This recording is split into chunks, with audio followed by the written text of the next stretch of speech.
그날 이후 아들네 집 앞엔 아무도 감히 발을 들이지 않았습니다. 그날 시어머니 윤정수는 단지 밥 한 끼 먹으러 아들 집을 찾았을 뿐입니다. 그러나 그 식탁 위에서 가족의 민낯이 드러나기 시작합니다. 그 누구도 그날 그녀가 무슨 일을 벌일 줄 몰랐습니다. 윤정수는 올해 72입니다. 남편을 잃은 지 어느덧 20해가 지났습니다. 젊은 시절부터 손에 물말을 날 없이 살아왔고 밥 한 숟가락을 아껴서라도 아들 하나 민수를 대학까지 보냈습니다. 그때의 민수는 착했습니다. 엄마를 향해 나 성공하면 꼭 엄마 편하게 해드릴게요. 하던 그 말이 정순의 삶의 이유였습니다. 하지만 사람은 때로 성공과 함께 마음도 멀어지는 법입니다. 지금의 민수는 중소기업 사장으로 도심의 고층 아파트에 삽니다. 그리고 그 옆엔 부잣집 외동딸로 자란 며느리 지연이 있습니다. 그날 정수는 단지 밥 한 끼 같이 먹으러 갔을 뿐입니다. 냉이 한 줌 넣고 된장국이라도 끓여주고 싶다는 마음이었습니다. 비닐봉지에 쌓은 참기름 냄새가 자꾸 새어나와 손수건으로 감쌌습니다. 그러나 그 향은 문 앞에 들어서기도 전에 차단되었습니다. 문이 열리고 며느리 지연이 나옵니다. 깔끔한 하얀 블라우스의 입가엔 얇은 미소가 걸려 있습니다. 어머님, 미리 연락이라도 좀 주시지요. 아휴, 그냥 밥 한 끼 먹자는데 뭐 연락이 필요하니? 집이 내 집 같아서 그런 거지. 정수는 그 말이 진심이었습니다. 이 집은 분명 아들 민수의 집이고 그 민수를 낳고 키운 자신에게도 마음의 집이었습니다. 하지만 그 말이 며느리의 얼굴을 조금 굳게 만듭니다. 요즘 애도 예민해서요. 낯선 냄새 싫어해요. 냄새? 시골 냄새요. 풀 냄새, 된장 냄새 같은 거요. 아기가 코를 막아요. 정수는 그 순간 자신이 들고 온 봉지의 냄새가 코끝에 확 스칩니다. 손에 밴 참기름과 된장의 향이 그렇게도 거북할 줄은 몰랐습니다. 그녀는 허둥지둥 봉지를 감추며 웃습니다. 그럼 냉이국은 안 좋아하겠구나. 내가 너무 촌스럽게 굴었지 뭐. 아휴, 그런 뜻은 아니에요. 그냥 요즘 세대는 조금 예민하니까요. 요즘 세대. 그 말이 유난히 차갑게 들립니다. 세대가 다르다고 정이 달라지는 걸까? 그때 거실 안쪽에서 민수의 목소리가 들립니다. 엄마 오셨어요? 엄마가 오셨네. 그래, 밥 같이 먹으려고 들렀지. 요즘은 얼굴 보기가 힘들더라. 바빠서요. 요즘 프로젝트가 좀 커서. 민수 씨, 우리 애 재우는 중이에요. 어머님, 잠깐만 조용히. 지연의 눈빛이 남편에게 흘러갑니다. 그 시선 하나로 민수는 고개를 숙입니다. 정수는 그 모습을 보고 가슴 한쪽이 서늘해집니다. 내 새끼가 저리도 작아졌구나. 집에선 눈치만 보네. 그녀는 말없이 부엌으로 향합니다. 싱크대 위엔 고급 그릇과 외제 커피 머신이 반짝입니다. 그 반짝임이 마치 자신을 비웃는 듯 했습니다. 내가 국이라도 하나 끓일까? 아니요, 괜찮아요. 저희 시켜 먹을 거예요. 시켜 먹는다고? 집에 이렇게 좋은 주방이 있는데? 시간 아깝잖아요. 요즘은 다 그렇게 살아요. 정수는 손끝으로 조심스레 냄비의 손잡이를 만집니다. 그 냄비엔 오래된 손때 하나 없습니다. 한 번도 불 위에 올라본 적이 없다는 뜻입니다. 그녀는 작게 한숨을 내쉽니다. 저 애가 어릴 땐 내가 끓인 미역국 한 그릇으로도 그렇게 잘 먹었는데. 엄마 앉아요. 커피라도 드릴게요. 커피는 속이 쓰려서 됐다. 그냥 밥이나 좀 먹자. 그 순간 정순의 말에 정적이 내려앉습니다. 지연의 눈썹이 살짝 찡그려지고 민수는 얼른 화제를 돌리려 합니다. 저기 애가 곧 깰 것 같네. 엄마, 다음에. 다음에? 너는 맨날 다음에만 하더라. 정순의 목소리에 담긴 서운함은 그녀 자신도 모르게 새어나옵니다. 그리고 지연의 한마디가 마지막 불씨가 됩니다. 어머님, 오늘은 저희가 좀 피곤해서요. 다음에 미리 연락 주시면 그때는 제대로 대접할게요. 그래. 내가 괜히 왔구나. 작은 말 한마디가 사람의 마음을 이렇게 무너뜨립니다. 정수는 웃으며 고개를 숙입니다. 그 웃음은 오래된 흉터처럼 굳어 있었습니다. 그날 이후 정수는 깨닫습니다. 밥 한 끼라는 것이 이제는 마음이 아닌 허락이 필요한 세상이 되었다는 것을. 그날 밥상을 차리지 못한 채 돌아서려던 정수는 잠시 발걸음을 멈춥니다. 아들의 방 문틈으로 익숙한 책상이 보였습니다. 예전엔 학원 교재와 낡은 필통이 놓여 있던 그 자리에 이제는 고급 만년필과 명함첩이 가지런히 놓여 있습니다. 그녀는 괜히 먼지를 닦는 척하며 서랍을 닫으려다 그 안에서 낯선 서류 한 장을 보게 됩니다. 하얀 종이 위에 또렷한 도장이 찍혀 있습니다. 상속 포기 각서. 그 문구를 읽는 순간 손끝이 떨렸습니다. 이게 뭐야? 종이를 들여다보니 이름이 자신으로 되어 있습니다. 주소도 주민번호도 정확히 자신의 것이었습니다. 하지만 이 문서에 도장을 찍은 기억은 단 한 번도 없었습니다. 내 도장이잖아. 근데 나는 이런 거 쓴 적이 없는데. 손끝으로 도장을 문질러 보지만 잉크는 이미 마른 지 오래였습니다. 서류 아래엔 증인 김지연이라는 이름이 선명히 찍혀 있었습니다. 그녀의 심장은 덜컥 내려앉았습니다. 지연이가? 이게 무슨 뜻이야? 그때 거실 쪽에서 들려오는 말소리. 며느리의 낮지만 단호한 목소리가 문틈을 타고 스며듭니다. 민수 씨, 어머님 오래 머무시는 건 안 돼요. 이번엔 확실히 말씀드려요. 당신 왜 그래? 엄마가 얼마나 기다리셨는데. 민수 씨도 알잖아요. 집 문제, 재산 문제 다 정리됐잖아요. 더 이상 미련 남기면 안 돼요. 문 뒤에서 그 말을 듣는 순간 정순의 다리가 휘청합니다. 재산? 미련? 그게 다 나한테 하는 말이구나. 서류를 가슴에 꼭 끌어안습니다. 손에 힘이 들어갈수록 종이가 구겨지고 구겨질수록 심장이 더 조여듭니다. 밖에서는 며느리의 말이 이어집니다. 민수 씨, 이번엔 당신이 확실히 정리해요. 어머님은 이제 당신 인생에 간섭 못하시게. 그녀의 귀에는 더 이상 다른 소리가 들리지 않습니다. 아들의 이름도 손주의 울음소리도 멀게만 느껴집니다. 천천히 방문을 닫으며 중얼거립니다. 내가 언제부터 이 집의 손님이 된 거지. 현관 앞 신발장 위엔 작은 화분 하나가 놓여 있습니다. 며느리가 선물 받았다던 고급 난초입니다.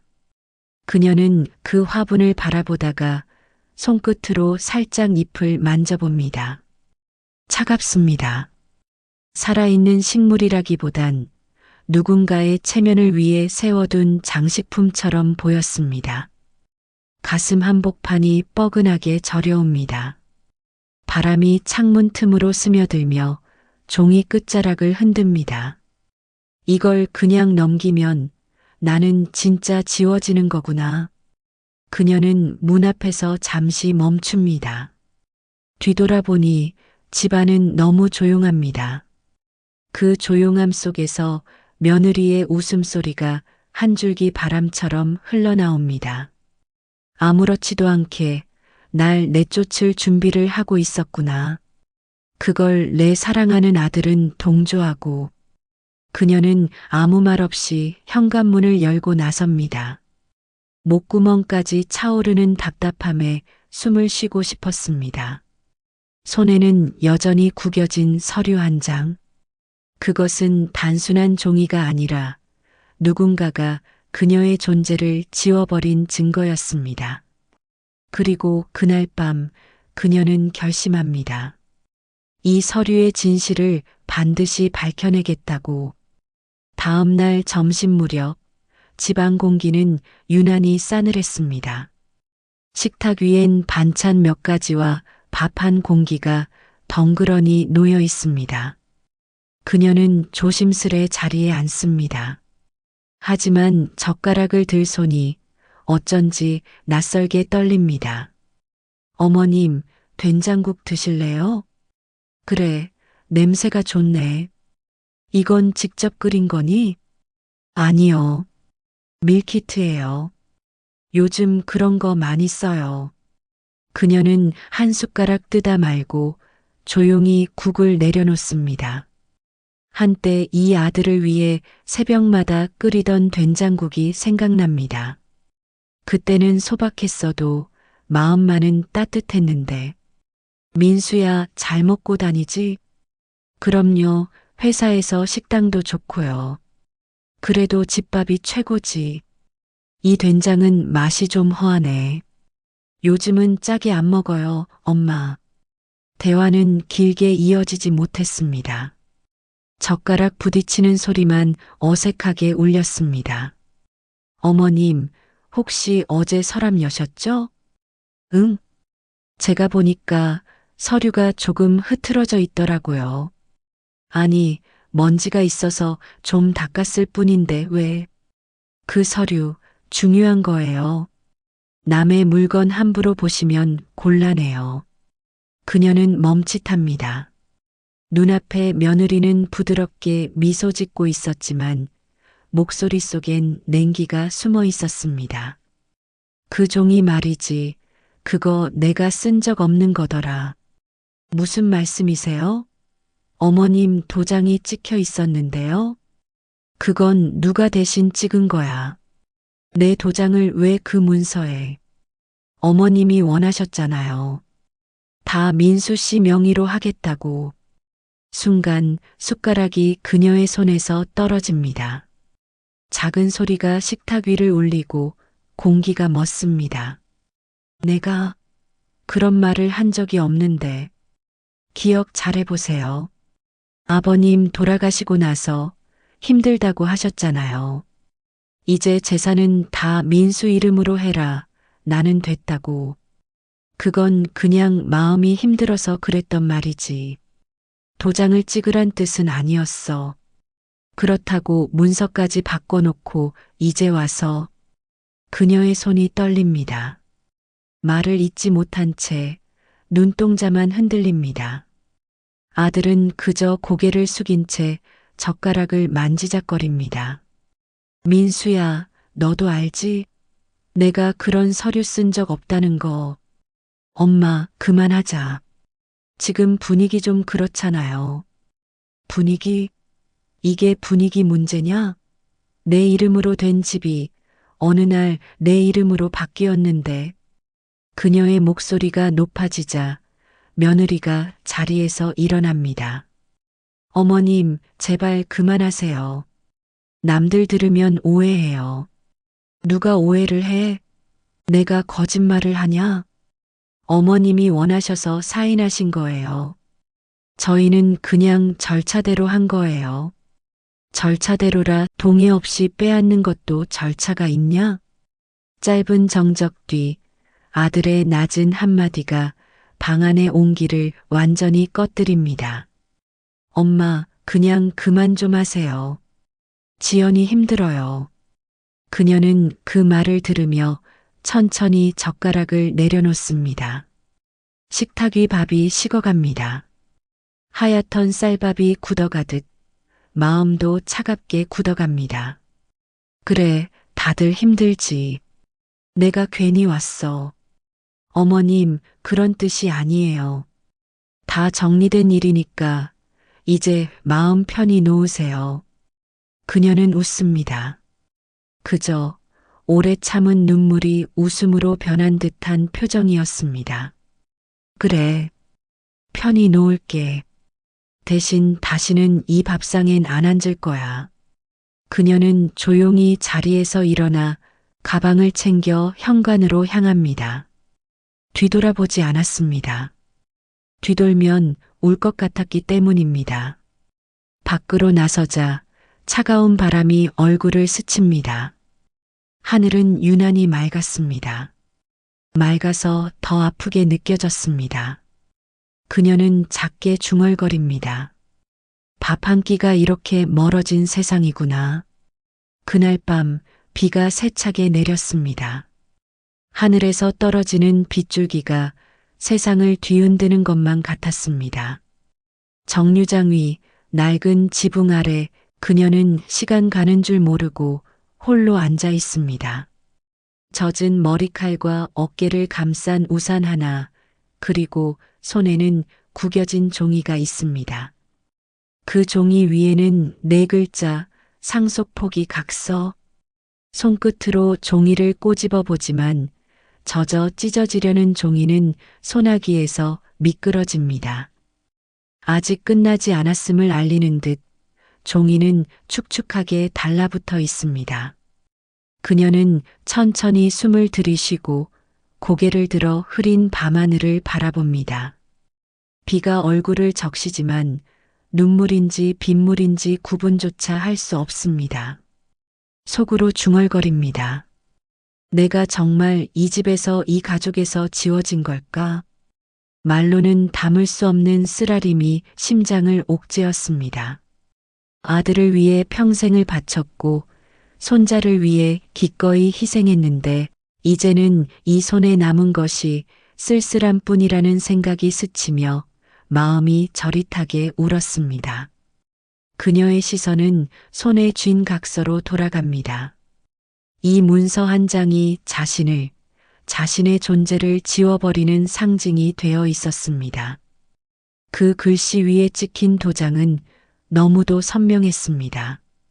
마치 이 세상 누구도 자신을 보호하지 않을 거라는 사실을 확인시키는 듯 했습니다. 발끝에 고인 빗물이 튀어 옷자락을 적셨지만 이제는 차가움조차 느껴지지 않았습니다.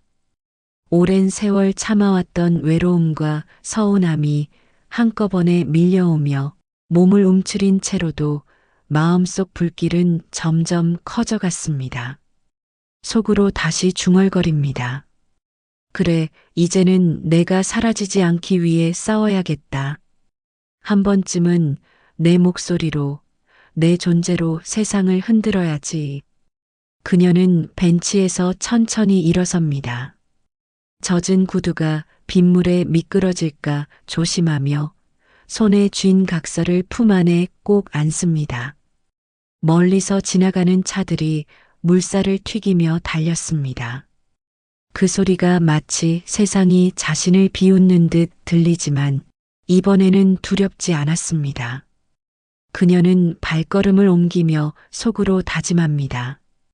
누구도 나를 쉽게 없애지 못해. 내가 여기까지 살아온 이유, 내 힘으로 증명할 거야. 비가 점점 거세지자 젖은 머리카락과 옷이 몸에 달라붙습니다. 하지만 차가움 속에서 그녀의 결심은 더욱 단단해졌습니다. 한 손으로 각서를 쥔 채 다른 손으로 머리칼을 뒤로 넘깁니다. 정류장의 불빛이 흔들리며 반짝일 때마다 그녀 마음속에 숨겨진 분노와 서운함이 물결처럼 일렁였습니다. 잠시 멈춰서서 버스 노선을 바라봅니다. 버스는 올 것 같지 않았습니다. 하지만 이제 그녀에게는 기다림보다 행동이 필요했습니다. 오랜 세월 묵은 서운함, 억울함, 외로움. 이 모든 것을 뒤로하고 자신의 권리와 존재를 지켜야 할 시간이었습니다. 속으로 중얼거립니다. 민수야, 엄마는 아직 끝나지 않았어. 이제부터는 내가 나를 지킬 거야. 그녀는 발걸음을 돌려 어둠 속 길로 걸어갑니다. 비에 젖은 옷과 머리칼, 스며드는 빗물조차 이제는 힘이 되어주듯 느껴졌습니다. 멀리서 천둥이 울렸지만 그녀의 마음속 불길은 흔들리지 않았습니다. 그리고 아주 조용히 그러나 확실하게 결심했습니다. 나아가야 할 길은 멀고 외로웠지만 그 길 위에서 그녀의 존재는 다시금 세상에 선언될 것입니다. 빗속에서 젖은 발자국마다 서운함과 분노가 스며들지만 동시에 새로운 힘으로 변해가는 발걸음이었습니다. 며칠 뒤 비가 잦아든 아침, 그녀는 조용히 변호사 사무실을 찾았습니다. 낯선 사무실 안 책상 위에는 서류들이 가지런히 놓여 있었지만 그녀의 눈길은 단 하나, 바로 상속 포기 각서에 꽂혔습니다. 나란히 앉은 변호사가 한숨을 내쉬며 말합니다. 어머님, 이 서류를 확인해 봤습니다. 도장도 서명도 모두 위조됐습니다. 누군가가 조작했습니다. 그 말에 심장이 뛰었습니다. 그동안 마음속에 쌓인 의문과 서운함이 갑자기 폭발 직전의 폭풍처럼 몰려왔습니다. 그녀는 조용히 자리에서 일어나 서류를 집어들었습니다. 종이를 손에 쥔 손이 떨렸지만 눈빛은 흔들리지 않았습니다. 입술을 깨물고 목소리를 낮추며 중얼거렸습니다. 그래, 이게 진짜였구나. 그동안 나를 속였던 거구나.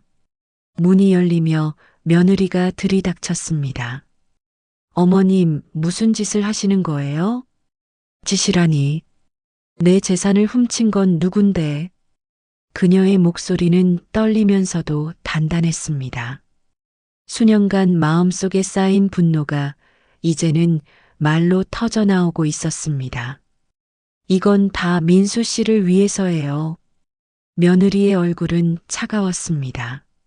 하지만 그 차가움이 더 큰 불씨를 지피는 것일 뿐이었습니다.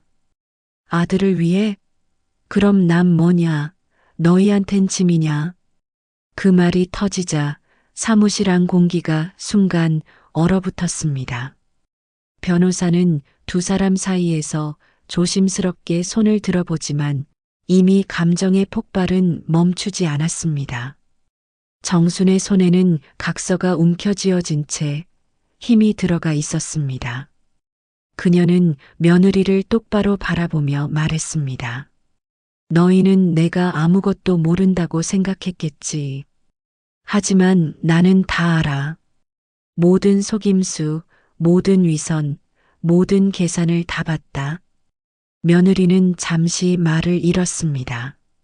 눈빛이 흔들렸지만 곧 다시 방어적인 태도로 고개를 들어 정순을 바라봅니다.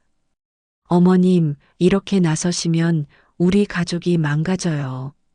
가족? 너희가 생각하는 가족이란 게 뭔데? 나를 짐처럼 다루고 내 존재를 지우고 내 재산까지 훔치려 했단 말이야? 그녀의 목소리가 높아지며 사무실 안을 울렸습니다. 책장이 흔들리고 커피잔이 미세하게 떨렸습니다. 잠시 숨을 고른 정수는 종이를 접어 가방에 넣고 차분하지만 단호하게 말을 이어갔습니다. 이제 나한테 남은 건 내 권리를 지키는 것뿐이다. 누구도 다시는 내 존재를 무시할 수 없다. 그 말이 끝나자 변호사는 조용히 그녀를 바라보았습니다. 그리고 문을 향해 걸음을 옮기는 그녀의 뒷모습을 담담하게 지켜보았습니다. 정수는 사무실 문을 열고 바깥으로 나섰습니다. 거리는 아직 이른 아침의 안개와 함께 습기로 가득 차 있었습니다. 하지만 그녀의 발걸음은 흔들리지 않았습니다. 오랜 세월 누적된 분노와 서운함, 그 모든 것을 모아 이제는 자신을 지키고 진실을 밝히겠다는 강한 의지로 걸어가는 발걸음이었습니다. 너희는 내가 정말 아무것도 모른다고 생각했겠지. 그 마지막 말이 사무실 안에 메아리 쳤습니다. 그리고 그 메아리는 앞으로 다가올 싸움의 시작을 알리는 신호였습니다. 비가 잦아든 거리 위 그녀의 그림자는 길게 늘어졌습니다. 하지만 이제 그 그림자는 더 이상 짐이 아니라 그녀가 세상과 맞서 나아갈 힘의 상징이 되었습니다. 결코 사라지지 않을 존재, 결코 침묵하지 않을 존재. 정수는 그렇게 새로운 결심과 함께 차가운 아침 공기 속으로 걸어 나갔습니다.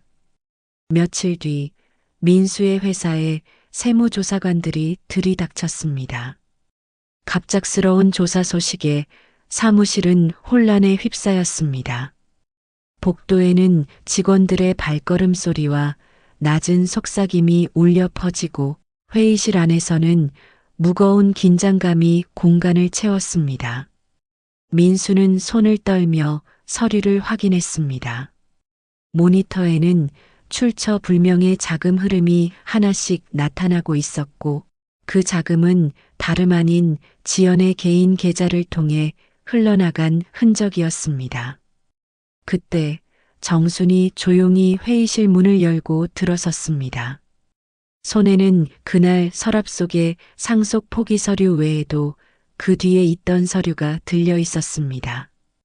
그녀의 입술은 굳게 다물려 있었지만 눈빛은 차가운 불꽃처럼 빛났습니다. 세무조사관들이 회의실을 점거하고 회사의 모든 컴퓨터를 조사하고 있을 때 민수는 무너진 얼굴로 어머니 앞에 섰습니다. 어머니, 왜 그러셨어요? 왜 제 회사를 이렇게 만들어요? 정순의 눈빛은 흔들림이 없었습니다. 내가 회사를 망친 거야. 내 도장, 내 이름을 팔아 위조한 그날부터 이미 너는 무너지고 있었어. 지연이 뛰어들어왔습니다. 얼굴은 울상이고 손에는 파쇄되지 못한 문서 조각이 들려 있었습니다. 어머님, 오해예요. 다 민수 씨를 위해서였어요. 회사가 잠시 어려워서 임시로 돈을 돌린 것뿐이에요. 정수는 냉소를 흘렸습니다. 임시로? 남편 돈으로 내 재산으로 회사를 메꾸고 그걸 내 이름으로 돌려놓은 게 임시냐? 그게 도둑질이지. 지연은 울음을 터뜨렸지만 정수는 더 이상 물러서지 않았습니다. 너희는 내 재산을 빼앗고 싶었겠지. 그래서 내 도장을 위조하고 각서를 만들고 마지막엔 나를 짐짝처럼 요양원으로 보내려고 하겠지. 민수는 고개를 숙였습니다. 엄마, 미안해요. 그땐 정말 몰랐어요. 지연이 한 일인 줄. 정수는 그를 바라보며 목소리를 낮췄습니다. 아니, 너도 알았어. 알면서 모른 척했지. 돈이 내 손에 들어왔으니까. 회의실 안 공기가 얼어붙었습니다. 정수는 손에 쥔 봉투를 천천히 열었습니다. 그 안에는 통장 사본과 회계보고서, 그리고 공문서 위조 원본이 들어 있었습니다. 그녀는 그것을 조사관에게 건넸습니다. 이게 그 애들이 숨긴 진짜 서류입니다. 엄마 제발, 그건 아니에요. 나까지 망하잖아요. 정수는 담담히 대답했습니다. 내가 망하는 게 아니라 내 죄가 드러나는 거야. 정수는 한참을 바라보다가 조용히 말했습니다. 욕심은 그렇게 시작되지. 조금쯤 괜찮겠지. 그게 결국 사람을 망쳐. 지연의 눈물이 바닥에 떨어졌습니다. 민수는 아무 말도 하지 못한 채 두 손으로 얼굴을 감쌌습니다. 그날 오후 언론에 기사 한 줄이 떴습니다. 중소기업 공금 횡령 및 문서 위조 혐의로 세무조사 착수. 민수의 이름은 기사에 그대로 박혔고 그 밑에는 내부 고발자 익명 제보라는 문구가 달려 있었습니다. 모든 혼란이 가라앉은 지 사흘째 되는 날, 정수는 다시 아들네 아파트를 찾았습니다. 비는 그쳤지만 하늘은 여전히 흐렸고 그녀의 발걸음 아래서 낙엽이 눅눅하게 깔려 있었습니다. 현관문을 열자 거실 안엔 싸늘한 공기만이 남아 있었습니다. 지연은 이미 친정으로 돌아갔고 민수는 출근하지 않은 채 멍하니 소파에 앉아 있었습니다. 거실 테이블 위엔 신문이 펼쳐져 있었고 굵은 글씨로 중소기업 사장, 공금 횡령 조사 중이라는 문장이 박혀 있었습니다. 정수는 조용히 신문을 접으며 말했습니다. 내 아버지 살아계셨다면 지금 너한테 뭐라 했을까? 민수는 대답하지 않았습니다. 그저 손가락으로 신문 모서리를 만지작거리며 무언가를 삼키는 듯한 원망 섞인 표정을 지었습니다. 정수는 품에서 두꺼운 봉투 하나를 꺼냈습니다. 겉에는 오래된 글씨로 한상유 유원장이라 적혀 있었습니다. 민수의 눈이 크게 흔들렸습니다. 아버지 유원장이라고요? 정수는 고개를 끄덕였습니다. 그래. 너희 아버지가 돌아가시기 전 직접 변호사 입회하에 남긴 진짜 유언장이야. 그때 내가 너무 어렸고 난 그걸 숨길 수밖에 없었어. 민수는 떨리는 손으로 봉투를 열었습니다. 안에는 낡은 서류 한 장과 아버지의 손글씨가 섞인 편지가 들어 있었습니다. 전 재산의 70%는 아내 윤정순에게, 20%는 사회에 기부하고 나머지 10%는 아들 민수에게 남긴다. 단 아들이 사람의 도리를 잊지 않고 올곧게 성장할 경우에 하남. 민수의 손끝이 하얗게 질렸습니다. 70%를 어머니께요? 정수는 담담히 고개를 끄덕였습니다. 그래. 너희 아버지는 평생 나한테 미안해했어. 그가 일군 회사도, 그가 모은 돈도 결국은 내 헌신 위에 세워졌다는 걸 알고 있었거든. 그래서 돌아가시기 전 모든 재산을 처분하고 그 유산을 내 이름으로 남긴 거야.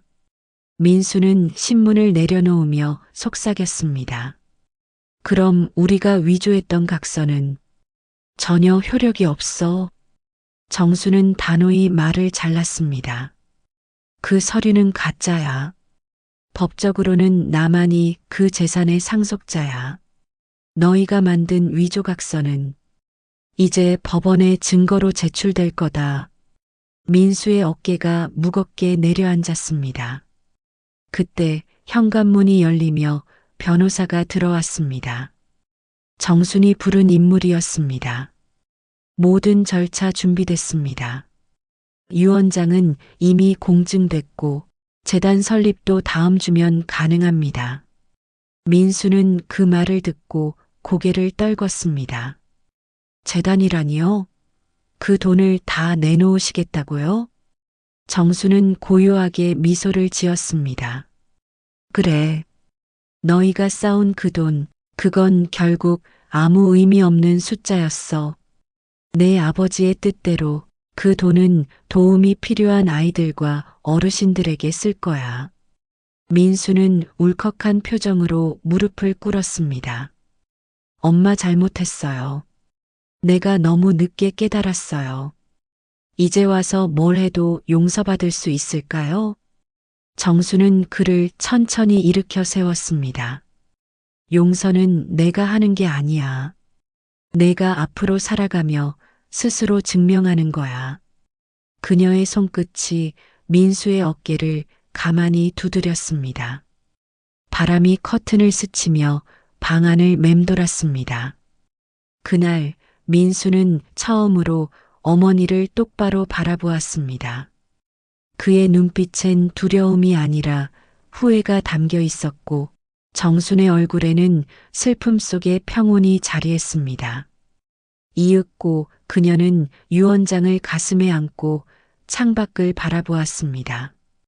구름 사이로 한 줄기 빛이 들어왔습니다. 이제 됐구나. 모든 게 제자리로 돌아왔어. 그녀의 반격은 복수가 아니었습니다. 진실을 바로 세우는 정의였고 끝내 가족마저 지키려는 마지막 사랑이었습니다. 그날 이후 세상은 그녀를 냉정한 어머니라 불렀지만 정수는 알고 있었습니다. 사랑이란 때로는 눈물이 아니라 정의를 세우는 칼이 되어야 한다는 것을. 시간은 한 달이 흘렀습니다. 조사 결과 공금 횡령을 회계부 직원과 금전거래 결과 지연과 직원의 합작이었습니다. 지연은 공문서 위조와 공금 횡령 혐의로 구속되었습니다. 법정에 선 그녀는 고개를 들지 못한 채 마른 입술을 깨물며 판결을 들었습니다. 징역 2년. 짧은 한마디가 공기처럼 무겁게 떨어졌습니다. 그 순간 방청석 한켠에 앉아있던 정순의 눈에는 눈물이 맺혔습니다. 분노의 눈물도 연민의 눈물도 아니었습니다. 그저 한 여인의 욕망이 어떻게 한 가정을 무너뜨렸는가에 대한 깊은 슬픔이었습니다. 지연은 부르짖었습니다. 이 모든 게 그저 인정받고 싶었을 뿐이에요. 당신 아들한테, 그 집안 사람들한테 나도 필요한 사람이라는 걸. 인정은 돈으로 살 수 없단다. 그리고 내가 버린 건 사람의 마음이었지. 그날 이후 지연은 구치소에서 하루하루 반성문을 써내려갔습니다. 민수는 회사를 내려놓았습니다. 모든 투자자에게 사죄했고 자신의 집까지 팔아 피해 변제를 시작했습니다. 도시 한복판에서 화려하게 살던 그가 이제는 변두리의 작은 고시원 방에서 편의점 야간 아르바이트를 하며 하루를 버텼습니다. 어머니, 그땐 몰랐어요. 내가 지키려던 게 결국 제 욕심이었단 걸. 정수는 그런 아들을 원망하지 않았습니다. 오히려 새벽마다 눈을 감고 기도했습니다. 하나님, 저 아이가 제 욕심이 아니라 누군가를 위해 다시 살게 해주소서. 며칠 후 정수는 낡은 장롱 속에서 오래된 상자를 꺼냈습니다. 그 안엔 남편이 남긴 진짜 유언장이 들어 있었습니다. 상속의 절반은 사회에 기부하고 나머지는 아내의 뜻에 따른다. 그 문구를 바라보던 정순의 눈빛이 흔들렸습니다. 그녀는 조용히 유언장을 접어 다시 넣었습니다. 당신 뜻대로 할게요. 욕망이 아닌 사랑으로 남은 날을 살겠습니다. 어느덧 시간은 조용히 지나가고 그녀는 작은 국밥집을 열었습니다. 벽에는 고인의 사진이 걸려 있고 매일 찾아오는 손님들에게 따뜻한 국을 건넸습니다. 지연은 손님들이 먹은 그릇들을 치우고 아들은 그 국밥집의 설거지 일을 도우며 조용히 어머니 곁에 남았습니다. 모든 것을 다 용서했다고는 할 수 없지만 그냥 그렇게 물 흐르듯이 지내고 있습니다. 가끔 비 오는 밤이면 정류장 벤치에 앉았던 그날이 떠올랐습니다. 구겨진 각서를 쥐고 이제는 내가 사라지지 않기 위해 싸워야겠다던 다짐.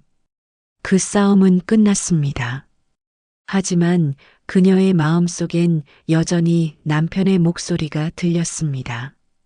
정순아, 사람의 가치는 남기는 돈이 아니라 남기는 마음이야. 정수는 천천히 고개를 들어 창밖의 비를 바라봤습니다. 비는 여전히 내렸지만 그 속에서 그녀는 이상하게도 따뜻함을 느꼈습니다.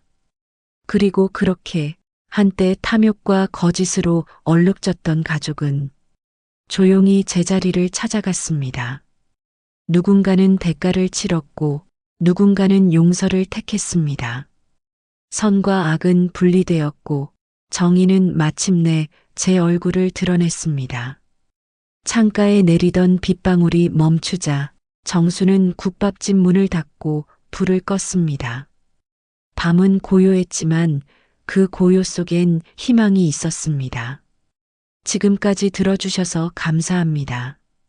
더 좋은 이야기로 오겠습니다. 구독, 좋아요, 알람 설정은 행복입니다.